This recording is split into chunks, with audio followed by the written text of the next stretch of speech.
It's Red Eye Radio. Gary McNamara and Eric Harley talk about everything from politics to social issues and news of the day.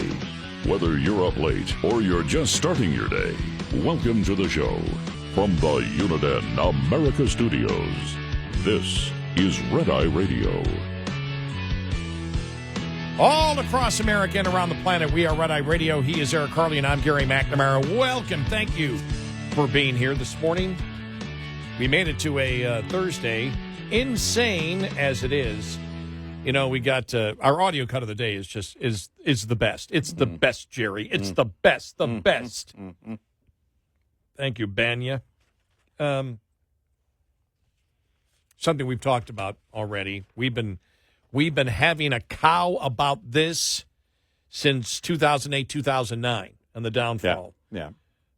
Judge Glocken wrote in National Review, Freddie and Fannie and the coming nightmare on Main Street. They should call it 2.0. Yeah. Because the warnings are coming out again. Yeah. Remember what we went through in 2008, 2009? We do. Now, this is the best part of it. Americans thought the government would rein in Fannie and Freddie after their failures were surely mistaken. The companies have only gotten larger. Yeah. The Biden administration in particular has tried to make Fannie and Freddie bigger, and as a result will make them riskier. At some point, taxpayers will suffer the consequences again. We already went through it once. Did America learn its lesson? No. Nope.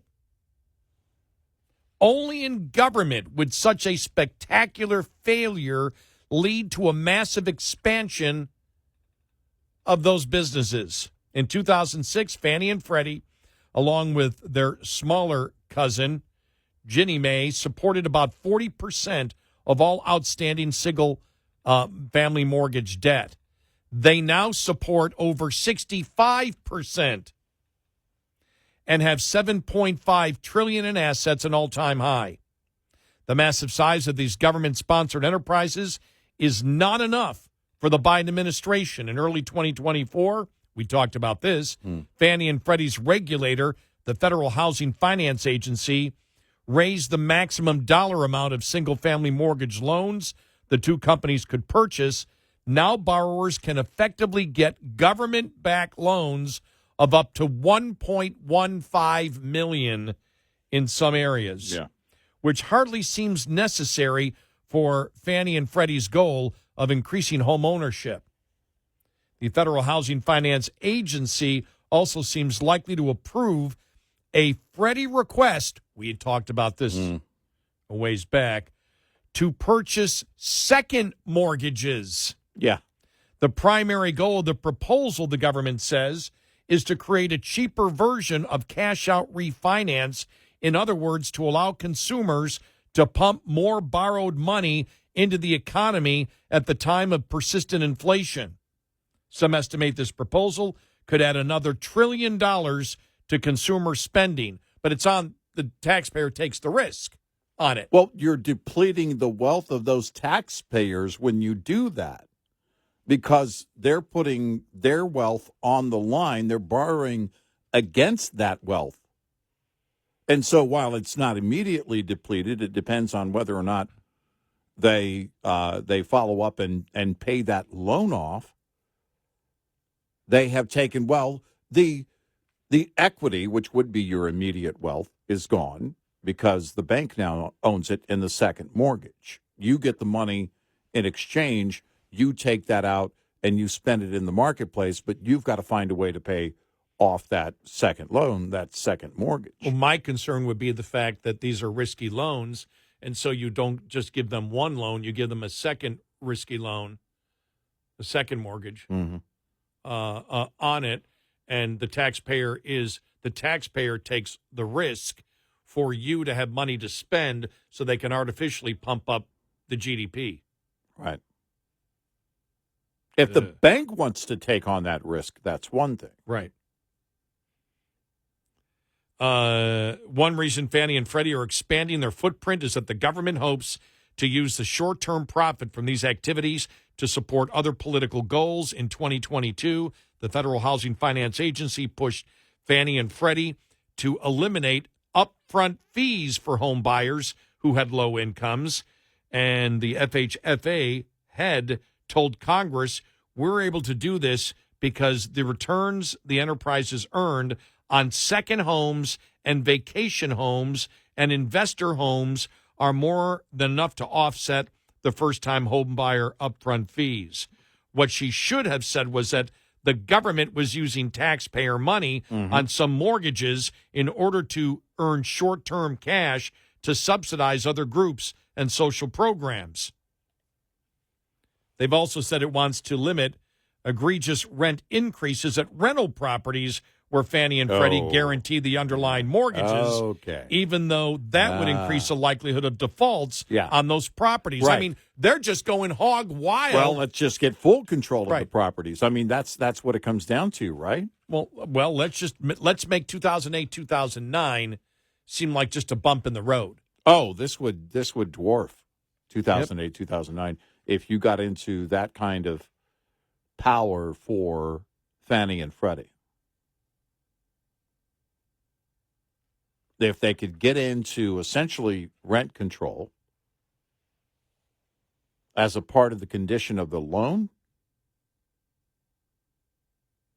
wow. The FHFA is also participating in the Biden administration's plan to address racial bias in home valuations, which aims to increase home appraisals in minority areas. This is where we began. It has ordered the companies to increase fees for low-risk borrowers and decrease fees for high-risk borrowers with the goal of having the careful subsidize the rest. It also plans to reduce the number of credit reports required for new loans. Yeah, right. Fannie and Freddie have been able to engage in such expansive plans, in part because besides being under government control, many of their loans are now purchased by the government. The Federal Reserve began buying mortgage-backed securities from Fannie, Freddie, and Ginnie after the financial crisis. Today, the Federal Reserve holds over $2.3 trillion in government-sponsored mortgage debt. They printed money to do that, right? Yeah. Mm-hmm. The only way the Fed could do it is print money. Right. They printed money. Oh, good God. Yes. So they caused inflation. Mm-hmm. They printed money in order to buy mortgages. That may or may not be good paper. Right. Yeah. Wow. One semi-governmental enterprise is propping up another. All these programs are part and parcel of this government's policy of subsidizing housing demand while doing little or nothing to increase its supply. The Biden administration has proposed to add to this problem by giving tens of thousands of dollars in subsidies to home buyers and sellers, the only result of which would be to further drive up prices. Yeah. In the last financial crisis, Fannie and Freddie's scandalous practices became widely known. Investigators found out that Fannie put friends and family of people in Congress in cushy jobs and opened up partnership offices in important congressional districts to hand out patronage and secure political support. Fannie's officials got millions of dollars in reduced rate VIP loans from institutions such as Countrywide Financial, from which they purchased mortgages.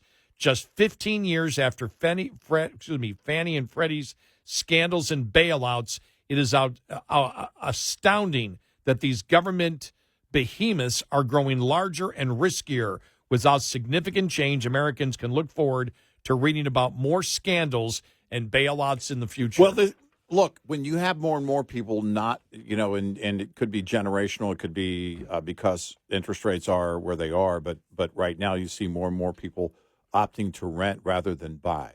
So then the mindset starts to grow of that. Remember the radicals. No one should own property, right? And if the government gets into this business, then especially when they can control rent, well, then they can drive, because you're driving profits down, the investors are gone. Well, when the investors are gone, what remains? Well, you have structures there, and you have the big government who can borrow to no end in order to facilitate, essentially, more control over housing. if they got their way with that, energy production and health care, you control the economy. All of it. And this is one of those ways to do it, to make it sound noble, the way they did back then. Mm-hmm. And the New York Times, September 30th, 1999, wrote about the impending doom, essentially, if this were to go through, that it would make the S&L scandal look like nothing. Well, if this is to go through, if they're going to go do the second mortgage thing with Fannie and Freddie taking on the paper of second mortgages, you're talking about cash out. In other words, Fannie and Freddie could stand there with stand guard, and the banks would get right in line. Not every bank. I don't think every bank's going to be on it like they were before, but you're going to have a number of lenders that are going to be in line because they know, because they're going to sell that paper to Fannie and Freddie. They don't care. You know, they can create all these second mortgage things. They'll come out of the woodwork if they got that done. If they got that done, where Fannie and Freddie were backing second mortgages, cash out refis. Wow. Just think about that. Forget the reverse mortgage thing for retired folks. And Tom Selleck. You got if you've got a 100% equity in your home, well, you know, all you have to do is go get a job, go back to work, and look at all the cash you could get out of your home in one lump right now and stay in it. You're just going to pay Fannie and Freddie for the rest of your life. I mean, it's insane to think about. With the risk being taken on, again, by the taxpayer. Because of what they want is they want to rely less on credit scores. Right. Exactly. But as we've said, there's never been a reason for Freddie or Fannie to exist. No, you take Fannie and Freddie out of the equation, and the 2008-2009 crash never would have happened, because you wouldn't be encouraging, essentially, not just encouraging, you're pushing the banks to push money into the hands of people that honestly shouldn't have had it. And they were walking the streets of America with tons of cash, and then prices went through the roof as a result of that. You had something called the Nina. That was one product. No income, no assets. You basically just had to prove you were breathing. You know, the other thing, too, is when I think of my mom and dad in the early 50s, post-World War II, when, mortgages were much more organic. You went to the bank, you got it, and you had to prove what you were doing. You got to prove your worth, right. People lived in 1,000-square-foot homes. Yep. That's where they lived. Yep. You go through all these different areas, these suburbs that were built in the 50s and 60s. They're all smaller homes. Oh, yeah. Mom and Dad, the first house in San Antonio they ever bought was roughly 1,000 square feet. People would have still been able to get homes. They would have just been smaller. Yeah. And we talked about that then when it happened. Yep. And guess what happened when the private market finally settled and came back around? Home builders said, look, we have these new products, smaller homes, more affordable. Gee, there's a concept. 866-90 Red Eye.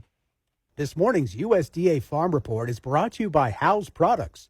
Tested, trusted, guaranteed since 1920. Heavy firing now just behind us, and anti-aircraft burst in the sky. Reporter George Hicks describing as it happened the D-Day invasion. 155,000 soldiers taking to the beaches of Normandy. Soldiers well supplied with weapons, but also, very important, food, which made the Allied troops ready to fight, ready to do whatever was needed because they were well fed. In fact, Agriculture Department historical expert Ann Efland says food played a critical role in the entire war effort. She says the nation's farmers were called on to boost food production even under tough conditions. For example, there were restrictions on use of rubber and steel, which affected use of farm machinery. Meanwhile, with young farmers being drafted into the Army, civilian women and school children were organized to work on the farms. And add to that food rationing and those victory gardens by civilians, it allowed President Roosevelt to say, "There is enough food today for all of us, and enough left over to send to those who are fighting with us." And that certainly contributed to the success of D-Day 80 years ago. Gary Crawford for the U.S. Department of Agriculture. This report brought to you by Cenex Fuels and Lubes. We'll be right back with more Red Eye Radio with Eric Harley and Gary McNamara.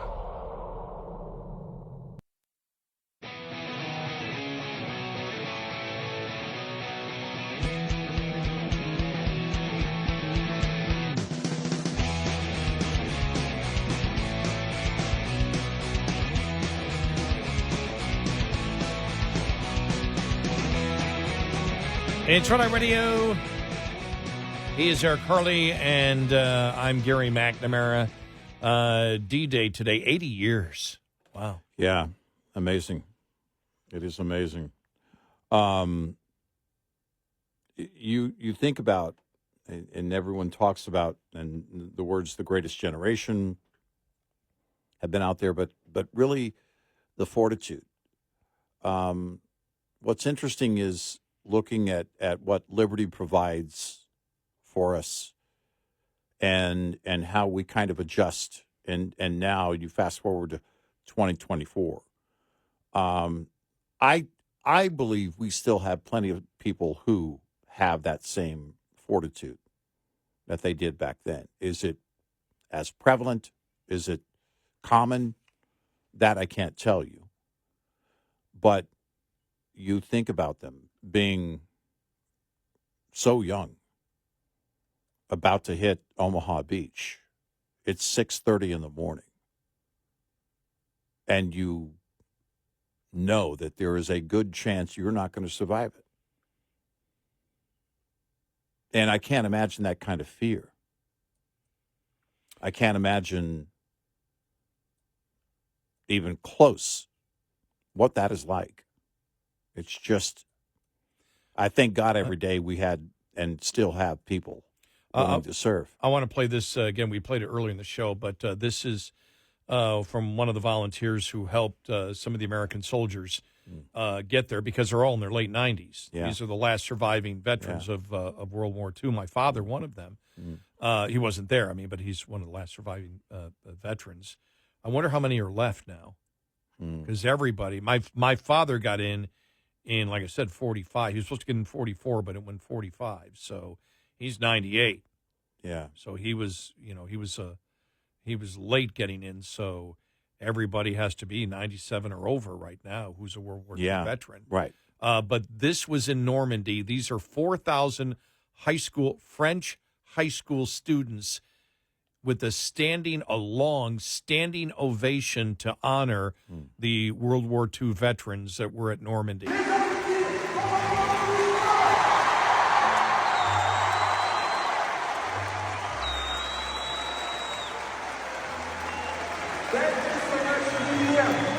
Merci d'être avec nous ici aujourd'hui.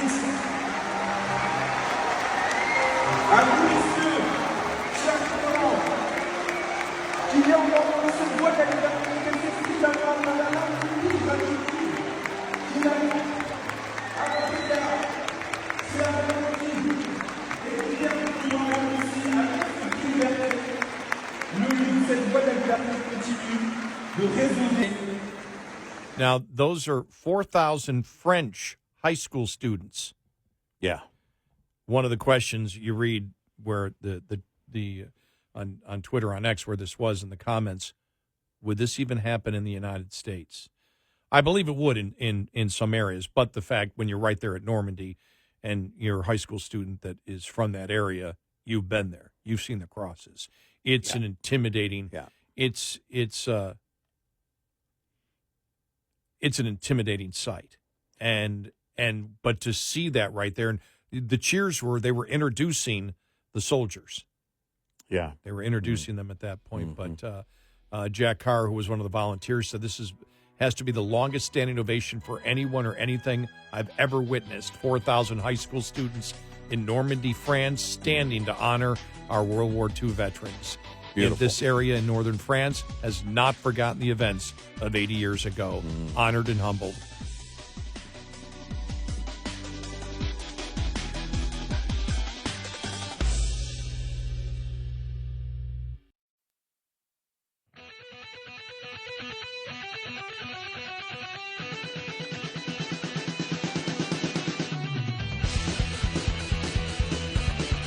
Bringing on the chaos. Gary McNamara and Eric Harley. Red Eye Radio. And he is Eric Harley, and I'm Gary McNamara. Download our Red Eye Radio app today. You can listen when and where you want if you can't listen live overnight. Hey, just for all of the pro-terrorists, pro-Hamas protesters out there, D-Day today celebrates the real fight against Nazis. Yeah. And the success, but the horrible, it celebrates the lives of the people that sacrificed everything and those who survived and are able still to reminisce as they will do today in Normandy. So just so you know, that was the real fight against Nazis. In case you don't know, in case your mind has been so perverted, those were the real Nazis they were fighting. Yep. Now, with the campaign coming up, this is one of our audio cuts of the day. And this is, hang on here. It shouldn't have started yet. It started by accident. This is Tom Perez, senior advisor to the president, about the campaign.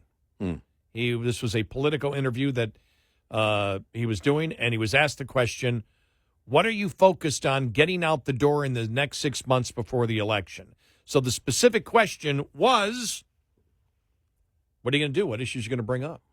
Right? Yeah. Apparently, the Biden campaign has decided to use the template of Kamala Harris in answering all questions. Oh, okay. When I heard this, I went, are you kidding me? This is almost word for word Kamala in parts of this. Here we go. Are you focused on getting out the door in these next 6 months before the election? Well, we're focused on continuing the work that's been going on since the beginning of the Biden administration. I have said time and time again, it's important to understand the moment that you're in so that you can meet that moment and not have that moment pass you by. Wow. Isn't that almost word for word Kamala Harris? It's almost word for word. Really is edging towards plagiarism. Yeah. Now, understand the moment that you're in right now. The moment that you're in right now, listening to Eric and Gary, who also appreciate the moment that we're in right now. We can't appreciate the moment that you're in right now because we're not there with you at the moment that you're in, but you can appreciate the moment that we're in because you can hear the moment that we're in right over the radio. Well, the moment of the moment is what is important. It's not just the moment. It's the moment of the moment. Wow. That was intense. So it's not the moment. It's the moment of the moment. The moment of the moment. Wow. Because a moment is just a moment, but the moment of the moment is the moment of the moment. Because you have to appreciate, if you appreciate the moment, then there's a moment of appreciation for the moment that you're in. Do you realize Right. how many station managers right now are going crazy? There could be an email. Wait, what? Why? We're accurately representing the Democratic Party platform. It's not. Don't blame me. Don't blame Eric. And quite frankly, those station managers are not in the moment of the moment. They're just in the moment. You're right. That's the problem. They're not in the moment of the moment. At the moment. We're trying to help them. Hey, Eric and Gary say they're trying to help your station. Have they even listened to their own show? Probably not. We're too busy being in the moment of the moment. At the moment. At the moment. At the moment of the moment of the moment.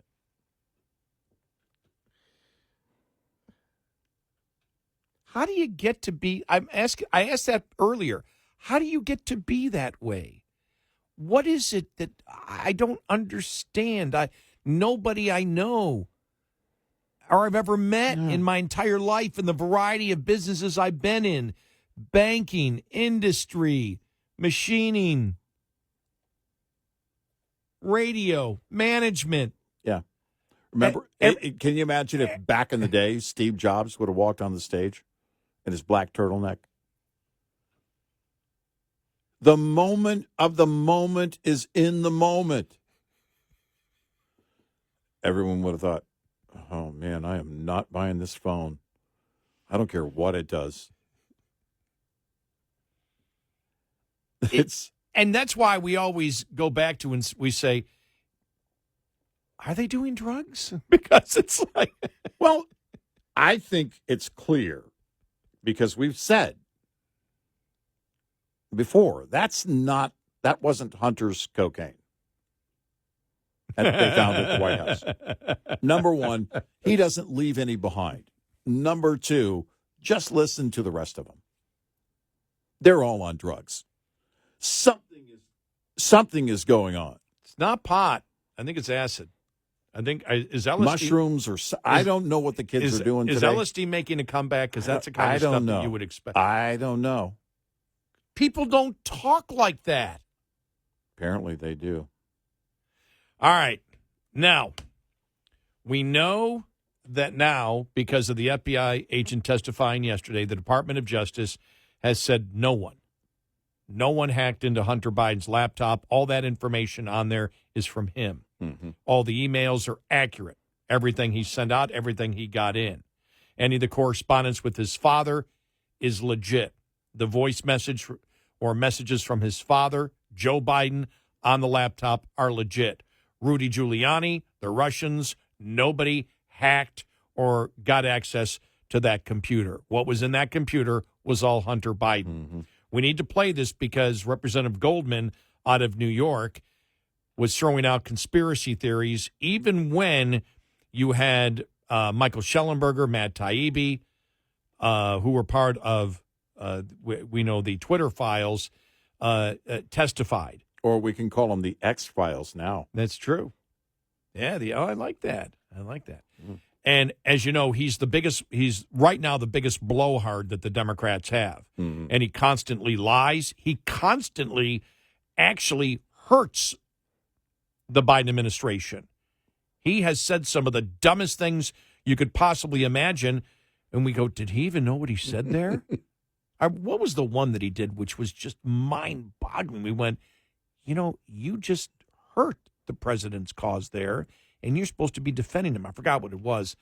But this audio cut came back when was going viral yesterday, and this was his back and forth months back with Michael Schellenberger about the laptop. Listen to this. You have no idea. You know hard drives can be manipulated. Are you suggesting the New York Post participated in a conspiracy to construct the contents of the Hunter Biden laptop? No, sir. The problem is that hard drives can be manipulated by Rudy Giuliani or Russia. Well, what's the evidence that happened? Well, there is actual evidence of it, but the point... Did you see what he said? There's actual evidence of that it happened. That's an absolute lie. He's taken the place of Adam Schiff, who, because of his pathological lying, the Democrats of California said he's perfect to represent us as a senator. Right. Yeah. Is he still elevate him? I haven't looked at the polls on that yet. But let me just finish it. Just a couple more seconds here. Here we go. Right. Point is, it's There's not no the evidence for it, so you're engaging in a conspiracy. I'm glad you. So, and Schellenberger hit back. You're the one engaging in a conspiracy theory, not me. Right. What the New York Post reported was 100% accurate. Yeah. 100% accurate. And so we've got to go back a little bit in history. And we need to go back and listen to what the media was saying when this all broke. Because everything that you were told by the mainstream media, all the censoring, and this gets back to the censoring, that's why Schellenberger was involved in all of this, all of it was wrong or a lie by the mainstream media and Democrats. Every single bit of it that we've gone through since October of 2020. So 3.5 years we're almost up to now. 3.5 years of misinformation, propaganda, political activism, pathological line by Goldman and others and the media has gone on, and the truth finally came out yesterday. It was all accurate, and Democrats and liberals did not want the people of the United States to know. And Democrats, voters, are okay with that. Yep. They were okay that it was censored. The politicians can't do it alone. Some of the Democratic voters had to agree and still agree that the lie and the disinformation, remember, the whole disinformation campaign started really, was the peak of it. Yeah. And all the disinformation was coming from who? Democrats and liberals. Yep. All of it. Yep. But let's just go back and listen to a little bit of it, what the media was reporting. Here we go. And some of the politicians. Here we go. And tonight, the Trump campaign is accusing Twitter and Facebook of censorship after the social media companies blocked the spread of an unverified story about former Vice President Joe Biden's son and a laptop allegedly full of his old emails. It's a story raising concerns about whether it's real or just designed to sow confusion in the final weeks of the election. Experts say it has all the hallmarks of information laundering. This looks like your classic disinformation campaign. Eric O'Neill is a former FBI operative. Steal the information with a cyber attack, get the emails from Hunter Biden's account, and then put them on these laptops that are left at a repair store. And that's how the information is now laundered into the public. Who do you think is behind this? Well, the Russians would be my number one guess. Social media outlets were quick to limit the spread of the story. Twitter briefly suspending the accounts of the Trump campaign and White House press secretary after they tried to share it. Twitter and Facebook have limited the distribution of that Hunter Biden story. And last night, Twitter appeared to suspend the Twitter account of White House press secretary Kayleigh McEnany when she tried to share that story. Damn. You know a story is shady when Facebook is saying, whoa, whoa, whoa, whoa. Maybe people shouldn't see this. For a long time, Giuliani has been openly working to dig up dirt and promote disinformation on the Bidens. And now, the Washington Post is also reporting that the intelligence community was so concerned that the Russians were using Giuliani to feed Russian disinformation to the president that they warned the White House about it last year. We're being told by two people who have been briefed on what the FBI is doing is that they're looking into whether these unverified emails about Hunter Biden published by the New York Post about foreign business dealings are part of the bigger Russian disinformation effort, which... By the way, I want to stop it right there. The FBI telling them, the FBI had the laptop for over a year at that point, and they knew. They knew. It was, not, they had it for 10 months, they had it for 10 months. Yeah. They had it for 10 months at that time. They knew that it was all accurate. Yep. And they were communicating with the media that we're looking into all of this, and they knew that it was legit. Right. They knew at that time. But just understand, and this goes on. Now, the RNC put that out. No, I'm sorry, this comes from Molly Hemingway put this out. And there's like 20 minutes of it, just the clips of it over and over and over again. Yeah. The disinformation that they were accusing, again, the New York Post. Mm-hmm. They were accusing Republicans. They were accusing the Trump administration of disinformation. And remember, we need to do something about disinformation. Remember the disinformation czar and everything else. Oh, yeah. Well, and they were the purveyors of the lies and the disinformation. Before all of the Twitter files fell out, Zuckerberg on Rogan, the FBI came to us and warned us of a huge misinformation campaign, and all that was about the laptop. Yep. So they knew. Facebook was basically going by what FBI leadership was telling them at the time, and they knew. 866-90 Red Eye. Coming up, more with Gary McNamara and Eric Harley. It's Red Eye Radio.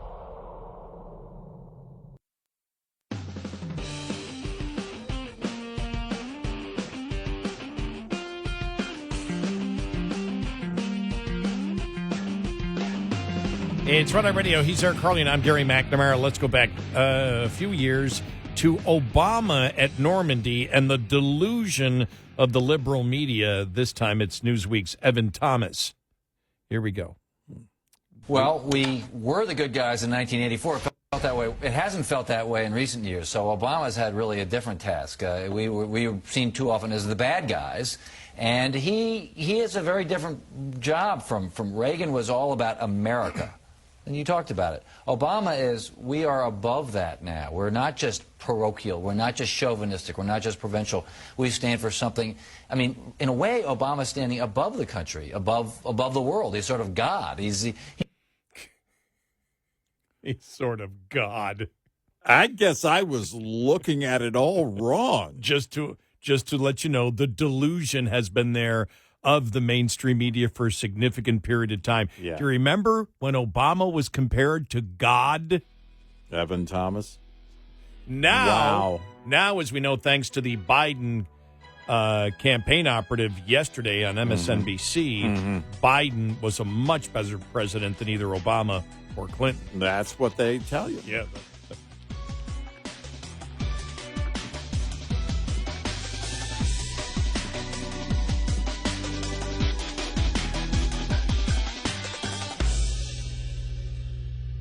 This is Red Eye Radio on Westwood One.